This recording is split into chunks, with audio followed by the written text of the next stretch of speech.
നമസ്കാരം. ഇന്നത്തെ വീഡിയോയിലേക്ക് എല്ലാവർക്കും സ്വാഗതം.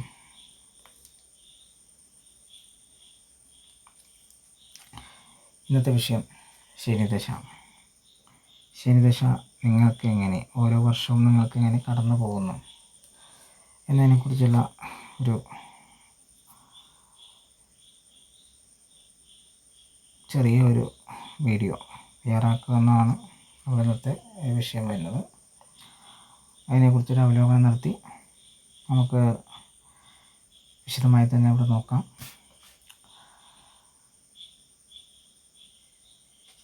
ആദ്യമായി പറയട്ടെ, ഇതൊരു പൊതുവായിട്ടുള്ള, അതായത് ശനിദശയിൽ വരാവുന്ന പൊതുവായിട്ടുള്ള ഫലങ്ങളാണ്. അതങ്ങനെ തന്നെ കാണുക. കാരണം നിങ്ങളുടെ ജാതകത്തിലെ ഗ്രഹങ്ങളുടെ അവസ്ഥകൾ കൂടി നമ്മൾ വിലയിരുത്തേണ്ടത് അനിവാര്യമാണ്.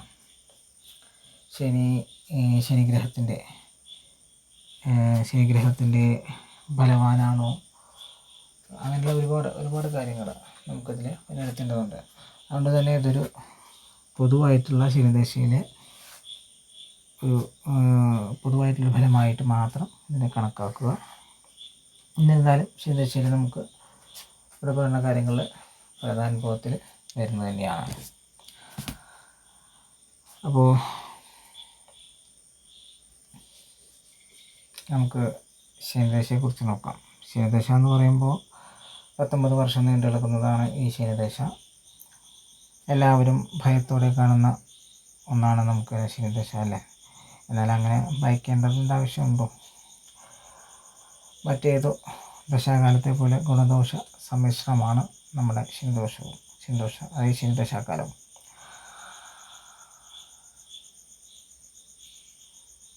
ഭൂമി ലാഭം, കൃഷി ലാഭം, ഗ്രാമത്തിലോ സമുദായത്തിലോ മറ്റെന്തെങ്കിലുമൊക്കെ നേതൃത്വ സ്ഥാനം വന്നു ചേരാം. ഇങ്ങനെയുള്ള ഗുണഫലങ്ങളും ശനിദശയിൽ വരാറുണ്ട്. അതും അറിയുക. കർമ്മഫലത്തിന് കൂടുതൽ പ്രാധാന്യമുള്ള കാലഘട്ടമാണ് ശനിദശാകാലം. നിങ്ങളുടെ കർമ്മം നല്ലതാണെങ്കിൽ അമിതമായിട്ടുള്ള ഭയത്തിൻ്റെ ആവശ്യം വരുന്നില്ല എന്നും ചിന്തിക്കാം. ഈ സമയം കഠിനാധ്വാനം വേണ്ടി വരും. അതൊക്കെ ശരി തന്നെയാണ്, കഠിനാധ്വാനം വേണ്ടി വരും. എന്നിരുന്നാലും അതിൻ്റെ ഫലം ജീവിതത്തിൽ നമുക്ക് പതിയെ ലഭിച്ചു തുടങ്ങുന്നതാണ്.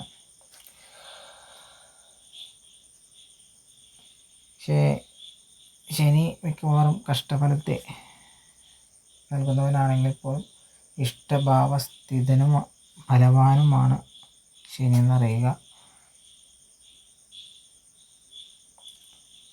നമ്മൾ ജ്യോതിഷപ്രകാരം ഞാൻ നേരത്തെ പറഞ്ഞ പോലെ ഒരു വ്യക്തിയുടെ ജീവിതത്തിൽ ഏറ്റവും കൂടുതൽ കാലം നീണ്ടു നിൽക്കുന്ന ദശകളിൽ ഒന്നാണ് ശനിദശ എന്ന് പറയുന്നത്. അതായത് 19 വർഷം ഞാൻ നേരത്തെ പറഞ്ഞിരുന്നു. ഇവിടെ നമുക്ക് ഈ ശനിദശാകാലത്തിൽ അതെങ്ങനെ, ഈ 19 വർഷം എങ്ങനെ, അത് നമുക്ക് ഓരോ സ്റ്റേജായിട്ട് തിരിക്കാം. അതായത് നമ്മുടെ ശനിദശയിൽ ശനിഗ്രഹത്തിൻ്റെ മാത്രം സ്വാധീനമല്ല, നമുക്ക് അത് മാത്രമല്ല മനസ്സിലാക്കുക. കാരണം അപ്പോൾ മറ്റ് ഗ്രഹങ്ങളുടെ കൂടിയും അപഹാരങ്ങൾ കൂടി കടന്നു വരുന്നുണ്ട്. അതുകൊണ്ട് തന്നെ നേരത്തെ ഞാൻ പറഞ്ഞ പോലെ ഗുണദോഷ സമ്മിശ്രമായിട്ടുള്ള അനുഭവമേ നമുക്ക് ഇവിടെ പറയാൻ സാധിക്കൂ. മാറി മറിഞ്ഞ് വരാം, നല്ലതും വരാം, ചീത്ത അനുഭവങ്ങളും വരാം. അപ്പോൾ നമുക്കതൊരു കുറച്ച് സ്റ്റേജുകളായിട്ട് തിരിക്കാം. അതായത് ആദ്യത്തെ സ്റ്റേജ്, ശനിദശയിലെ ആദ്യത്തെ സ്റ്റേജ് 3 വർഷം 3 മാസം 9 ദിവസം വരുന്ന ഒരു സമയം, അതായത് ശനിദശയുടെ തുടക്ക ഘട്ടം. നമുക്ക് ഈ സമയത്ത് കഠിനാധ്വാനം ചെയ്യേണ്ടി വരുന്നൊരു സമയമായിരിക്കും. സാമ്പത്തിക കാര്യങ്ങളിൽ തടസ്സങ്ങളൊക്കെ, ഒരു മന്ദത, ഇതൊക്കെ ഈ സമയത്ത് നമുക്ക് അനുഭവപ്പെട്ടെന്ന് വരും. ചെറിയ ആരോഗ്യ പ്രശ്നങ്ങളിൽ ഈ സമയം നമ്മൾ പ്രതീക്ഷിക്കുന്നത് വേണം. എന്നാൽ ജാതകത്തിൽ ശനി ബലവാനാണെങ്കിലോ വിദേശയാത്ര യോഗം വരാം. അത് വിദേശയാത്രാ യോഗം വരാം. പുതിയ ഉത്തരവാദിത്തങ്ങൾ ലഭിക്കാനുള്ള അവസരം, ഇതൊക്കെ വന്നു ചേരാം. ആ ഗുണഫലങ്ങളും അങ്ങനെ ഗുണഫലങ്ങളും അനുഭവത്തിൽ വരാം. ഇതൊക്കെയാണെങ്കിലും ഈ സമയത്ത് നമ്മൾ എന്ത് ചെയ്യുമ്പോഴും നമ്മൾ ശ്രദ്ധിക്കുന്നത് നല്ലതായിരിക്കും. ചില കാര്യങ്ങളിൽ അപവാദം കേൾക്കേണ്ടി വന്നേക്കാം. അങ്ങനൊരു ദോഷം കൂടി ഉണ്ട്. നേരത്തെ പറഞ്ഞ പോലെ ഗുണദോഷ സമ്മിശ്രമായിട്ടാണ് നമുക്ക് ശനിദശ കാലഘട്ടം നമുക്ക് ചിന്തിക്കാൻ പറ്റും. നല്ലതും വരാം, ചീത്ത അനുഭവങ്ങളും വരാം. അതുപോലെ ഈ സമയത്ത് കർഷകർക്ക് അതായത് ഒരു കൃഷിഭൂമിയിൽ നിന്നും ലാഭം പ്രതീക്ഷിക്കാവുന്നൊരു സമയം കൂടിയാണത്. അതായത് ആദ്യത്തെ സ്റ്റേജ്. നമ്മൾ ആദ്യത്തെ സ്റ്റേജ് ഇവിടെ അവസാനിച്ചിട്ട് നമുക്ക് രണ്ടാമത്തെ സ്റ്റേജ് സ്റ്റാർട്ട് ചെയ്യാം. രണ്ടാമത്തെ സ്റ്റേജ് സ്റ്റാർട്ട് ചെയ്യുന്നത് എങ്ങനെയാണ്? 2 വർഷം 8 മാസം 9 ദിവസം വരുന്ന ഒരു സ്റ്റേജ്. അവിടെ എന്ന് വെച്ച് കഴിഞ്ഞാൽ നമുക്ക് സമ്പത്ത്, സുഖം, സൗഭാഗ്യം എന്നീ മേഖലകളിൽ വിജയം പ്രതീക്ഷിക്കാവുന്ന ഒരു സമയമാണത്. നമുക്ക് ഭൂമിയിൽ നിന്ന് ലാഭം, വ്യവഹാരങ്ങളിലെ വിജയം, ഇതൊക്കെ പ്രതീക്ഷിക്കാം.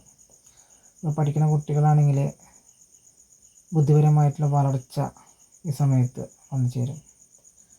ബിസിനസ്സുകാർക്ക് ബിസിനസ്സിൽ വിജയം പ്രതീക്ഷിക്കാം. പുതിയ സുഹൃത്തുക്കളെ ലഭിക്കാനുള്ള യോഗം നമുക്ക് ഈ സമയത്തുണ്ട്. ഇത് നല്ലതും വരുന്നുണ്ട്, നല്ലൊരിതാണ്. രണ്ടാമത്തെ സ്റ്റേജ് നമുക്ക് അങ്ങനെയാണ്. മൂന്നാം സ്റ്റേജ് വരാം. മൂന്നാം സ്റ്റേജ് വരുന്നത് 1 വർഷം 1 മാസം 9 ദിവസം വരുന്ന മൂന്നാമത്തെ സ്റ്റേജ്. അത് ഈ സമയം എന്ന് വെച്ച് കഴിഞ്ഞാൽ മാനസികമായിട്ട് അസ്വസ്ഥതകൾ ഉണ്ടാക്കിയേക്കാവുന്ന ഒരു സമയമാണ്. അതുപോലെ കാറ്റ്, അഗ്നി, അതൊക്കെ ബന്ധപ്പെട്ട് നമ്മൾ എന്തെങ്കിലും ചെയ്യുമ്പോൾ ശ്രദ്ധിക്കണം. കാരണം അത് കരുതിയിരിക്കേണ്ട സമയമാണ്, ശ്രദ്ധ ആവശ്യമാണ്. സുഹൃത്തുക്കളുമായിട്ട് ഒരു അകൽച്ച വരാൻ ഈ സമയത്ത് ചിലപ്പോൾ വരാൻ സാധ്യത പറയാം. തസ്കര ഭയം, സർപ്പഭയം, ശത്രുപീഡ ഇതൊക്കെ പ്രതീക്ഷിക്കണം നമ്മൾ ഈ സമയത്ത്. അതുപോലെ ഭാര്യയും മക്കളെയും സംബന്ധിച്ചുള്ള വിഷയങ്ങളിൽ എന്തെങ്കിലും നമുക്ക് വിഷമതായിട്ടുള്ള അനുഭവങ്ങളൊക്കെ ആത്മീയ ചിന്തകൾ ഈ സമയത്ത് വരാനും അതുപോലെ ആത്മീയമായിട്ട് ചിന്തിക്കുന്നതും, അതിപ്പോൾ എന്താ പറയുക, ഉദാഹരണത്തിന് നമുക്ക് പറയാൻ വെച്ചാൽ ഭജനകൾ, ക്ഷേത്ര ദർശനം, അങ്ങനെയൊക്കെ വരാവുന്ന, ഇതൊക്കെ ചിന്തിക്കാവുന്ന ഒരു നല്ല സമയമാണ്. ചിന്തിക്കുന്നത് നല്ലതാണ്. കാരണം ദോഷഫലത്തെ കുറയ്ക്കാനായിട്ട് വളരെ സഹായിക്കും. നമുക്ക് അടുത്ത സ്റ്റേജ് നോക്കാം. 3 വർഷം 2 മാസം വരുന്ന ആ ഒരു കാലയളവ് ശനിദശയിലെ ഏറ്റവും നല്ല സമയങ്ങളിൽ ഒന്നാണിത്. വിവാഹം നടക്കാണ്ടിരിക്കുന്നവർക്ക് വിവാഹം നടക്കാനായിട്ട് ചെറിയ സാധ്യതകൾ വരും. പുതിയ വാഹനങ്ങൾ വാങ്ങാൻ സാധിക്കും, പുതിയ വീട് വാങ്ങാം, അല്ലെങ്കിൽ വീട് പണിയാനൊക്കെ ആയിട്ട് നമുക്കൊരു ചെറിയൊരു പോസിറ്റീവ് റെസ്പോൺസ് നമ്മുടെ ജീവിതത്തിൽ വന്നു ചേരും. അതിനൊക്കെയുള്ള ഭാഗ്യം വന്നു ചേരും കണക്കാക്കാം. ഭൗതിക സുഖങ്ങൾ വന്നു ചേരാം.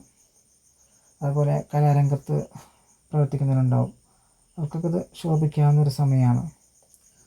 കുടുംബത്തിൽ സന്തോഷം വന്നു ചേരുന്ന സമയമായിരിക്കും. ധനലാഭം വന്നു ചേരുന്ന സമയമായിരിക്കും. പ്രശസ്തി വന്നു ചേരാം. ഇതൊക്കെ നമുക്ക് പ്രതീക്ഷിക്കാം. ഇനി കച്ചവടം നടത്തുന്നവരാണെങ്കിലോ അവർക്കും നല്ല സമയമായിരിക്കും. നമുക്കൊരടുത്ത സ്റ്റേജ് വരുന്നത് ഒരു 11 മാസം 12 ദിവസം വരുന്ന ഒരു സമയമാണ്. ഈ സമയം എന്ന് വെച്ച് കഴിഞ്ഞാൽ നമ്മൾ ചെറിയ കരുതലോടെ മുന്നോട്ട് പോകേണ്ട സമയം തന്നെയാണ്. നമ്മൾ കഴിഞ്ഞ കണ്ടു, കുറച്ച് നമുക്ക് നല്ലൊരു സമയമായിരുന്നു. പക്ഷേ ഇതെന്ന് വെച്ചാൽ കുറച്ച് കരുതലോടെ തന്നെ മുന്നോട്ട് പോകണം. അതായത് കഠിനമായ ശത്രുഭയം പ്രതീക്ഷിക്കണം നമുക്ക് ഈ സമയത്ത്. ശത്രുപീഡ, ഉപദ്രവമൊക്കെ നമുക്ക് പ്രതീക്ഷിക്കാവുന്ന സമയമാണ്. അതുപോലെ കുടുംബത്തിൽ മനസ്സിന് വിഷമം ഉണ്ടാക്കുന്ന അനുഭവങ്ങൾ, ബന്ധുനാശം, ഇതൊക്കെ നമ്മൾ പ്രതീക്ഷിക്കണം. അതുപോലെ ഉദര സംബന്ധമായിട്ട്, അസ്ഥി സംബന്ധമായിട്ട്, അല്ലെങ്കിൽ നേത്രങ്ങൾക്ക്, അതായത് കണ്ണുകൾക്കൊക്കെ എന്തെങ്കിലും അസ്വസ്ഥതകളോ എന്തെങ്കിലും രോഗങ്ങളൊക്കെ അനുഭവപ്പെടാനൊരു ചെറിയ സാധ്യത നമ്മൾ കാണുന്നുണ്ട്. അതുപോലെ പിതാവുമായിട്ടോ അധികാരികളുമായിട്ടൊക്കെ അഭിപ്രായ വ്യത്യാസങ്ങളൊക്കെ ഈ സമയത്ത് വന്നു വരും.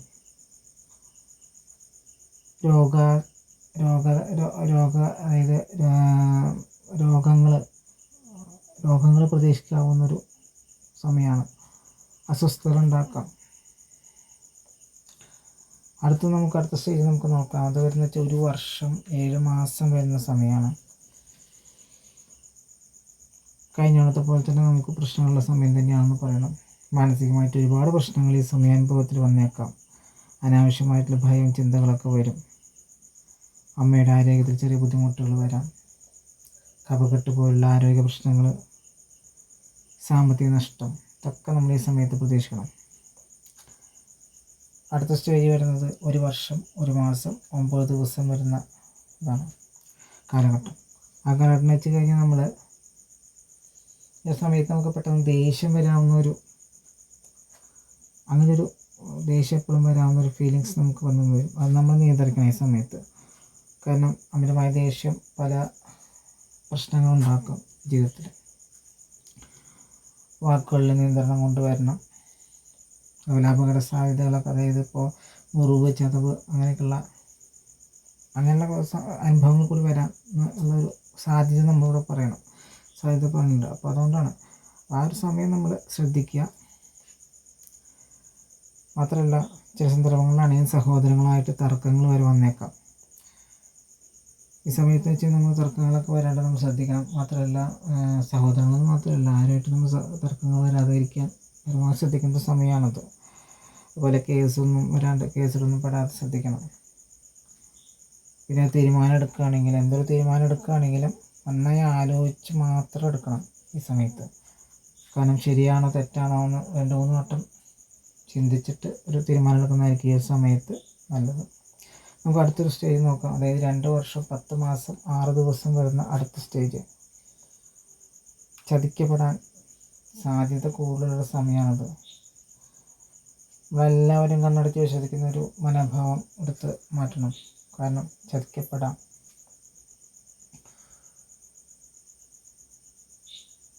ശ്രദ്ധിച്ച് വേണം ഓരോ കാര്യങ്ങൾ ചെയ്യാനായിട്ട്. തൊഴിൽ നഷ്ടപ്പെടാവുന്ന സാധ്യതയുണ്ട് ഇവിടെ. അല്ലെങ്കിൽ അതിന് തുല്യമായിട്ടുള്ള എന്തെങ്കിലും അനുഭവം ഒന്നു വരും. രോഗങ്ങൾ കഷ്ടപ്പെടുത്തിയേക്കാം. പ്രത്യേകിച്ച് ത്വക്ക് രോഗങ്ങളൊക്കെ അനുഭവത്തിൽ വരാവുന്ന സമയമാണ്. മനസ്സിൽ നിരാശ വരാം. നമുക്ക് യാത്രകൾ, ദേശാടനം പോലെ യാത്രകൾ നമുക്ക് ചെയ്യാനായിട്ട് തോന്നൽ മനസ്സിൽ വന്നു വരാം.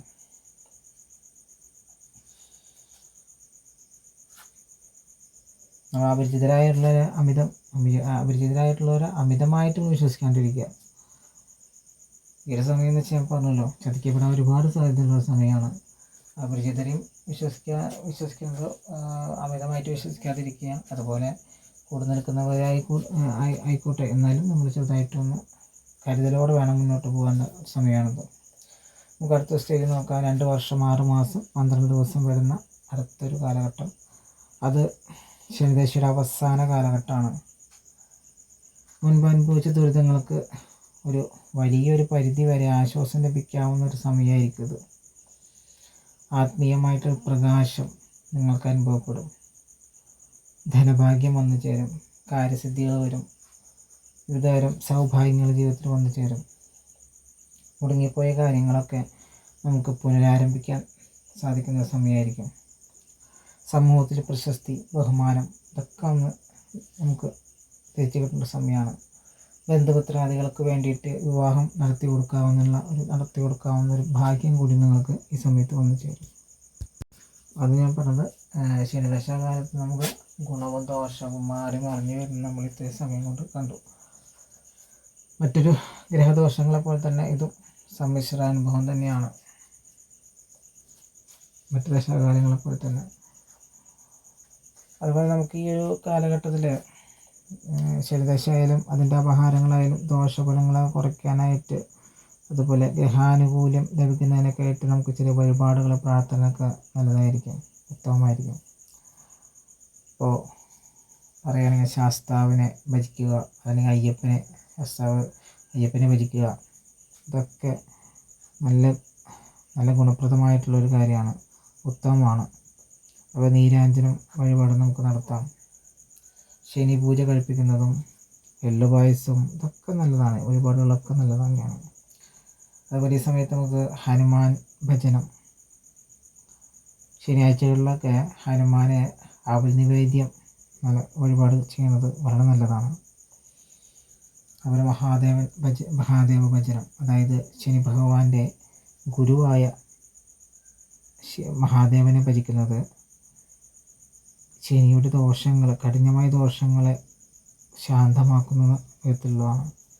അപ്പോൾ മഹാദേവനെ നമുക്ക് മഹാദേവ നമുക്ക് കൂവളമാല സമർപ്പിക്കാം. ഈ സമയത്തൊക്കെ ധാര, ശംഖാഭിഷേകം ഒക്കെ നടത്താവുന്നതാണ്. ഇത്തരം കാര്യങ്ങളൊക്കെ നമുക്ക് ശനിദശയിൽ നമുക്ക് ദശ അപഹാരങ്ങളൊക്കെ കുറയ്ക്കാനും ഒക്കെ നമുക്ക് വളരെ ചെയ്യാവുന്ന വഴിപാടുകളാണ്. പിന്നെയെന്ന് വെച്ച് കഴിഞ്ഞാൽ നമുക്ക് കുറച്ചും കൂടി വിശദമായിട്ട് അല്ലെങ്കിൽ കുറച്ചും കൂടി നമുക്ക് വഴിപാടുകൾ കൂടുതൽ ചെയ്യാം. പക്ഷെ അത് നമ്മൾ സാമ്പത്തികം അതനുസരിച്ച് മാത്രമായിരിക്കണം ചെയ്യേണ്ടത്. സാമ്പത്തികമായിട്ട് നമുക്കത് മുന്നോട്ട് കൊണ്ടുപോകാൻ പറ്റുമെങ്കിൽ മാത്രം അധികം വഴിപാടുകൾ ചെയ്താൽ മതി. അല്ലെങ്കിൽ ഞാൻ പറഞ്ഞ പ്രാർത്ഥിക്കുക, നേരത്തെ പറഞ്ഞ കാര്യങ്ങൾ ചെയ്ത് മുന്നോട്ട് പോയാൽ മതിയാവും. നമുക്ക് കുറച്ചും കൂടി സാമ്പത്തികമായിട്ട് നിങ്ങൾക്ക് ചെയ്യാൻ പറ്റും എന്നുണ്ടെങ്കിൽ മാത്രം ഞാൻ ഇനി പറയാൻ പോകുന്ന കാര്യങ്ങൾ ചെയ്താൽ മതിയാവും. അതായത് ഇപ്പോൾ ഞാൻ നേരത്തെ പറഞ്ഞ പോലെ ആദ്യത്തെ 3 വർഷം 3 ദിവസം കഴിഞ്ഞുള്ള ആ ഒരു സമയം കഴിഞ്ഞിട്ടുള്ള പിന്നത്തെ 2 വർഷം 8 മാസം 9 ദിവസം വരുന്നൊരു സമയമുണ്ട്. അപ്പോൾ ആ സമയത്തൊക്കെയുള്ള അപഹാരങ്ങൾ, അതിൻ്റെ ദോഷങ്ങൾ ഇതൊക്കെ ദശകാലത്തിലെ ആ ദോഷങ്ങൾ കുറയ്ക്കാനായിട്ടാണ് ഞാൻ പറയുന്നത്. അതായത് ശ്രീകൃഷ്ണസ്വാമിക്ക് തൃക്കൈവെണ്ണ, പാൽപ്പായസം വഴിപാട് ഇതൊക്കെ ചെയ്യാം, ഇത് ഗുണകരമാണ്. നേരത്തെ പറഞ്ഞ പോലെ സാമ്പത്തികമായിട്ടുള്ളൊരു അവസ്ഥയും കൂടി നോക്കി വേണം വഴിപാടുകൾ ചെയ്യാനായിട്ട്. നമുക്ക് അടുത്തൊരു കാലഘട്ടം 1 വർഷം 1 മാസം 9 ദിവസം വരുന്ന 2ാമത്തെ സ്റ്റേജ് ഞാൻ പറഞ്ഞിരുന്നു. ആ കാലഘട്ടങ്ങളിൽ ഗണപതിക്ക് കറുകമാല, ഒറ്റയപ്പം വഴിപാട് ഇതൊക്കെ ചെയ്യുന്നതല്ലായിരിക്കും.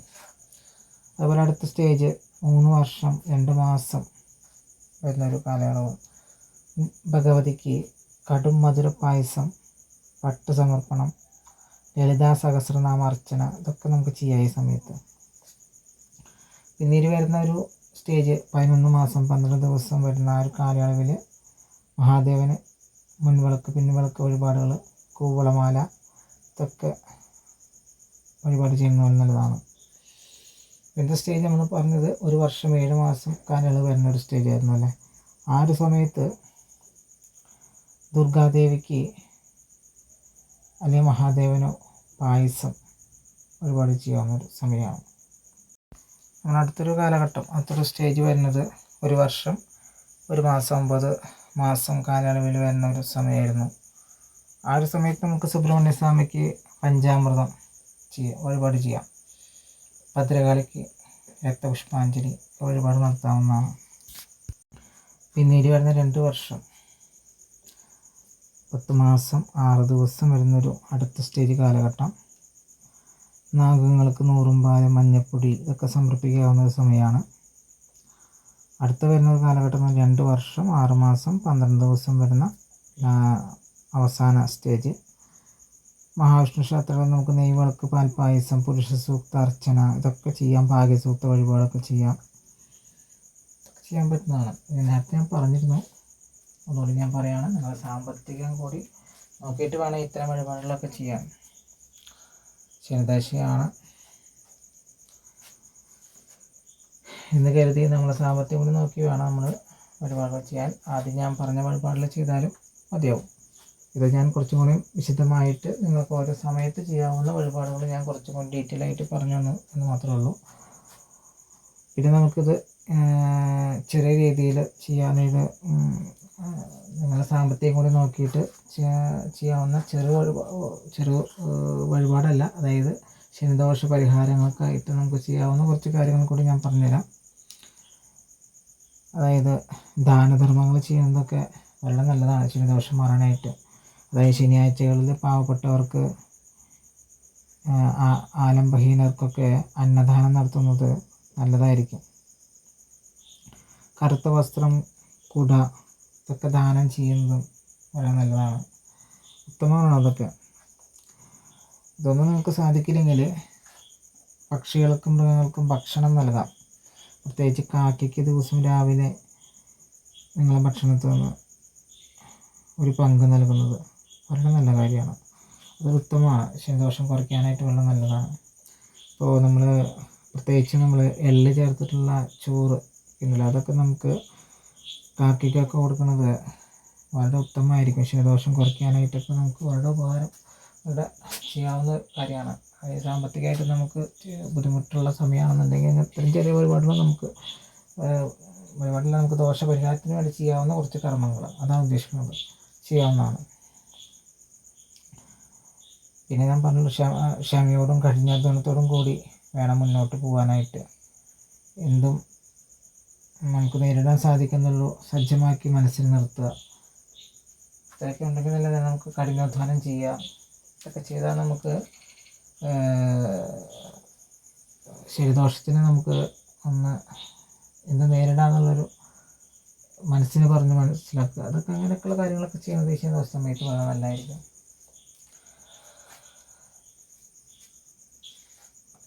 നമുക്കിപ്പോൾ ശനിദോഷത്തിനെ കുറിച്ചുള്ള ഒരു ചെറിയൊരു ധാരണ നമ്മളിവിടെ പറഞ്ഞു കഴിഞ്ഞു. നമ്മൾ ഈ വീഡിയോയോട് കൂടിയിട്ട് നമ്മൾ ഈ ഒരു വിഷയം അവസാനിക്കുന്നില്ല. കുറച്ചും കൂടിയും ശനിദോഷകാലത്ത് നിങ്ങൾക്ക് ചെയ്യാവുന്ന കാര്യങ്ങളായിട്ട് മറ്റൊരു വീഡിയോയിൽ ഞാൻ വരുന്നതായിരിക്കും. ഇപ്പോൾ തൽക്കാലം ഇന്നത്തെ വീഡിയോ അവസാനിപ്പിക്കുകയാണ്. മറ്റൊരു വീഡിയോയിലൂടെ നമുക്ക് നാളെ വീണ്ടും കാണാം. അപ്പോൾ എല്ലാവർക്കും നന്ദി, നമസ്കാരം.